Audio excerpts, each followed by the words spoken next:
the Senate. And you are right na we are expecting the NEP to be turned over sometime next month. Hopefully, not too late. But hopefully the NEP turnover will be sometime in August. And then we can proceed with the budget briefings. With regards to the changes that you spoke about, I think marami namang ginawang APRO para manigurado that the budget process is much more transparent. The BARC, making sure that different civic groups are involved in the shaping and the analysis of the budget. So I think we will continue doing all the reforms that were already implemented last year.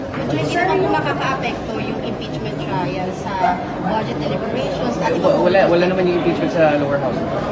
We'll continue doing our job. So to answer your question, no, I don't think it will affect.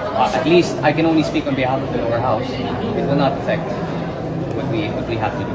Sir, yung threats lang, sir, yung threats lang po against your parents, and they were extensively discussed the past few weeks. How did you feel about it?